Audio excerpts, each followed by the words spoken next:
Bertrand Baudry, alors c'est impressionnant, hein. On est ici dans un des sites de construction des CNS à Lorient et la frégate que nous voyons là va bientôt trouver son élément liquide. Oui, vous êtes ici dans la forme de construction du centre DCNS de Lorient, où sont assemblés les navires FREMM. Donc vous avez derrière moi la frégate multimission Normandie, qui sera mise à flot le jeudi 18 octobre 2012. Donc c'est à ce moment-là qu'elle va découvrir effectivement pour la première fois son milieu naturel, l'eau.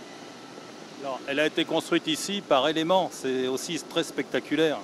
Effectivement, vous avez ici dans cette forme sont assemblés de grands blocs qui sont préarmés, donc prééquipés, qui sont soudés les uns aux autres pour constituer au final donc, la frégate comme vous pouvez la voir derrière vous. Comment se déroule la mise à l'eau? Parce que c'est quand même un gros morceau, hein, 110 mètres de long. Effectivement, c'est une étape extrêmement rythmée dans la journée, puisqu'on est dépendant des horaires de la marée, puisque la frégate ne va pas aller directement dans la mer, mais plutôt se jeter dans le scorf qui jouxte donc cette forme. Donc la première étape va être de remplir la forme avec l'eau en s'adaptant effectivement aux horaires de marée. Et quand la frégate va finalement flotter, eh bien on pourra enfin la sortir. Voilà, c'est un moment toujours émouvant.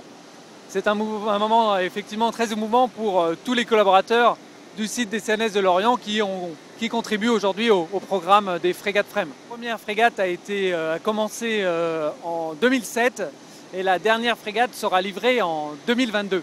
Donc 12 frégates, une série de 12 frégates au total. Voilà, donc très beau bâtiment et dont les missions seront, comme on dit, multiples. Voilà, effectivement, c'est un navire, une frégate multimission, donc avec des missions anti-terre, anti-air, anti-sous-marine, voilà, qui répond aux besoins des marines d'aujourd'hui. Et c'est une frégate furtive. Effectivement, une de ses remarquables qualités est sa furtivité dans tous les domaines. Furtivité thermique, furtivité au radar, furtivité... donc sa très très grande discrétion acoustique également.